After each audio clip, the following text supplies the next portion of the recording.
السلام علیکم دوستو، کیسے ہیں آپ لوگ؟ امید کرتا ہوں آپ سب خیریت سے ہوں گے۔ آج کافی ٹائم کے بعد ایک ویڈیو بنانے لگا ہوں میں، کیونکہ کچھ ایسی مصروفیت تھی اور کچھ ایسے معاملات تھے کہ جن کی وجہ سے ٹائم نہیں نکال سکا میں۔ اور ابھی تو ہر ایک شخص ہی فارغ بیٹھا ہوا ہے کہ کیونکہ حالات ایسے ہیں کہ اس وقت تقریباً پورا ملک بلکہ تقریباً پوری دنیا ہی اس وقت لاک ڈاؤن میں، اور حالات کچھ ایسے ہیں کہ ہر شخص اس وقت بہت ہی پریشان اور بہت ہی خوف کے عالم میں ہے۔ آپ لوگوں کے لیے آج کی ویڈیو میں لے کے آیا ہوں اس لیے کہ بہت سارے دوست کہہ رہے تھے کہ آپ ویڈیو نہیں بنا رہے، آپ ان دنوں کوئی بھی ویڈیو اپلوڈ نہیں کر رہے، کوئی پیغام نہیں دے رہے، یا کوئی کسی قسم کے کوئی بات چیت نہیں ہو رہی۔ تو اس حوالے سے آج میں نے تھوڑا ٹائم نکالا کہ کچھ اصل میں معاملات ایسے تھے کہ جن کی وجہ سے ٹائم نہیں نکل پا رہا تھا، لیکن اب انشاءاللہ العزیز پراپر طریقے سے کوشش کریں گے کہ وقت کے ساتھ ساتھ جس طرح کے حالات ہوں گے، جس طرح کے واقعات اور جس طرح کی آگے سچویشن چل رہی ہے، اس طرح کی انشاءاللہ امید ہے کہ اللہ تعالیٰ بہتر کرے گا، تو ہم اس کے حوالے سے انشاءاللہ بہترین ویڈیو بنائیں گے۔ آج کی ویڈیو کا کوئی خاص ٹاپک نہیں تھا، لیکن آج کی میں صرف آپ لوگوں سے یہی کہنا چاہوں گا کہ اس وقت چونکہ جس طرح کی صورتحال ہے، اس وقت ہر شخص ایک خوف کے عالم میں اور ایک ڈرا ہوا سہما ہوا سا ہے، ہر شخص سہما ہوا ڈرا ہوا ہے۔ لیکن میں آپ سے یہ کہنا چاہتا ہوں کہ آپ اس حوالے سے بالکل بھی اپنے دل پہ خوف اور ڈر کو مسلط نہ ہونے دیں، اپنے ذہن پہ ان چیزوں کو بالکل سوار نہ کریں، اور کوشش کریں کہ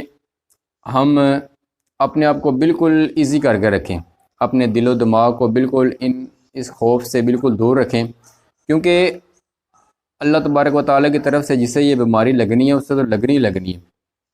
جو اس کے مقدر میں لکھ دیا ہے وہ تو ہونا ہی ہے۔ لیکن اگر آپ اس خوف سے کہ یار یہ ہو جائے گا، وہ ہو جائے گا، پتہ نہیں اب میں بچوں گا کہ نہیں بچوں گا، یہ ہو جائے گا، تو ایسے معاملات نہیں ہیں، ایسے نہ کریں، ایسے خود کو مریض نہ بنائیں۔ ہو سکتا ہے کہ آپ کرونا وائرس سے تو بچ جائیں، آپ دوسری بیماریوں سے بچ جائیں، لیکن آپ ڈپریشن کے مریض بن جائیں، آپ ہائی بلڈ پریشر کے مریض بن جائیں، آپ کو کچھ اور ایسے مسائل ہو جائیں کہ جن کی وجہ سے آپ ذہنی مریض بن جائیں، تو ایسا نہ کریں کہ کیونکہ ہمیں اپنی اور اپنے گھر والوں کی حفاظت کرنی ہے۔ اس لیے کوشش کریں کہ انشاءاللہ العزیز ہم اللہ تبارک و تعالیٰ کی ذات پہ بھروسہ کریں اور احتیاط کریں۔ احتیاط جتنی ہو سکتی ہے اتنی زیادہ احتیاط کریں کہ ہمارا دین اسلام بھی ہمیں اس بات کی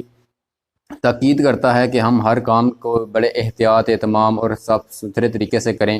اور صفائی کا اہتمام کریں کہ دین اسلام ہمیں یہی بار بار بتاتا ہے کہ صفائی نصف ایمان ہے۔ تو ہم انشاءاللہ العزیز اگر ان چیزوں کو فالو کریں گے، اپنے دین اسلام کے مطابق زندگی گزاریں گے، اور دین اسلام کے بتائے ہوئے سنہری اصولوں کے مطابق اگر ہم اپنے دن شب و روز کو گزارنے کی کوشش کریں گے، تو انشاءاللہ العزیز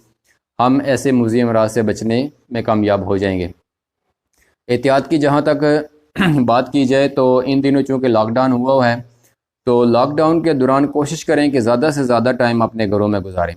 جتنا بھی آپ ممکن ہو سکتا ہے جتنا کوشش کریں اپنے گھروں میں گزاریں، بلا ضرورت بالکل بھی اپنے گھر سے باہر نہ نکلیں، اپنے بچوں کو اپنے گھر سے باہر نہ نکلنے دیں، اور اپنے خود بھی اگر آپ کو کوئی ضروری امر ہے، آپ نے دکان پہ جانا ہے یا اپنے گھر کی ضروری اشیاء کے لیے آپ کو باہر جانا پڑتا ہے، تو کوشش کریں کہ جتنی جلدی ہو سکتا ہے آپ واپس آ جائیں، باہر کم سے کم لوگوں کو ملیں، کم سے کم لوگوں کے پاس ٹھہریں، کیونکہ یہ اصل میں اس وقت سچویشن ایسی ہے اور ایسے مسائل ہیں کہ ہم نہیں جانتے کہ کون شخص اس وقت اس بیماری سے دوچار ہے، اس بیماری میں کون مبتلا ہے اور کون نہیں ہے، ہم کسی کو نہیں جانتے۔ بہت سارے ایسے کیسز ہیں جو ابھی تک چھپے ہوئے ہیں، تو اس لیے احتیاط بہت ضروری ہے۔ دوسرا، اگر باہر آپ جا بھی رہے ہیں تو کوشش کریں کہ آپ ماسک کا استعمال کریں، ماسک ماسک سے اپنے چہرے کو ڈھانپ کر جائیں، دستانے اگر آپ پہن سکتے ہیں، گلاوز وغیرہ تو گلاوز وغیرہ بھی ان کا بھی استعمال کریں، سینیٹائزر اپنے ساتھ رکھیں کہ اگر آپ کو باہر سے کہیں سے بھی کوئی چیز لینی پڑتی ہے، کوئی چیز کرنا پڑتا ہے، تو آپ اسے سینیٹائزر استعمال کریں، اپنے ہاتھوں کو سینیٹائزر سے استعمال کریں، یا اگر سینیٹائزر فی الحال نہیں بھی مل رہا یا آپ کے پاس نہیں ہے تو آپ کوشش کریں کہ جیسے ہی آپ کسی سے ملیں یا کوئی بات چیت کریں یا کسی سے کوئی چیز لیتے دیتے ہیں، ایسی چیزیں جو کئی ہاتھوں سے ہو کر آتی ہیں، جیسے نوٹ وغیرہ ہیں، چابیاں ہیں، اور اس طرح کی چیزیں ہیں جو ہم دوسری جگہوں سے لے کے آتے ہیں، یا دکانوں سے ہم کوئی چیزیں لیتے ہیں، وہ آگے دوسروں سے آگے ہو کے ہمارے پاس آتی ہیں، تو ایسی چیزیں جو کئی ہاتھوں سے منتقل ہو کر آ رہی ہیں، تو ان چیزوں کو استعمال کرنے کے سے ایسا کریں کہ جب بھی آپ ایسی چیزوں کو استعمال کریں تو سینیٹائزر کا استعمال کریں، اور اگر سینیٹائزر نہیں ہے تو فوراً اپنے ہاتھوں کو صابن سے ضرور دھوئیں۔ صابن سے ہاتھوں کو دھوتے ہوئے بھی کئی لوگ ایسا کرتے ہیں کہ صرف 2 بار اس طرح تھوڑا سا ہاتھ ملے اور صابن لگا کے اور فوراً پانی ڈالا اور ہاتھ دھو لیے۔ ایسا نہ کریں، بلکہ کم از کم ماہرین کہتے ہیں کہ اپنے ہاتھوں کو صابن کے ساتھ دھوتے وقت کم از کم 25 سے 30 سیکنڈ تک انہیں آپ ملیں،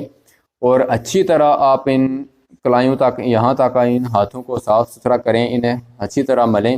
ان پہ، اور یہ انگلیوں کے یہ جو اندرونی حصے ہیں ان کے اندر اس طرح کر کے صابن وغیرہ سے صحیح ان کو رگڑیں، تاکہ جس طرح کے کوئی بھی جراثیم وغیرہ کو کسی قسم کی میل کچیل ہو تو وہ صاف ہو جائے۔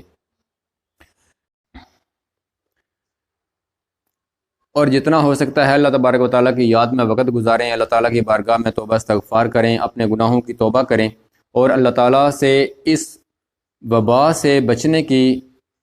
دعا بھی کرتے رہیں، اپنے لیے بھی اور امت مسلمہ کے لیے بھی۔ اللہ تبارک و تعالیٰ کی بارگاہ میں دعا ہے کہ اللہ تبارک و تعالیٰ ہم سب کو اس موذی مرض سے بچنے کی اور اس مشکل وقت سے جلد نکلنے کی توفیق عطا فرمائے۔ اللہ تبارک و تعالیٰ ہمیں جلد از جلد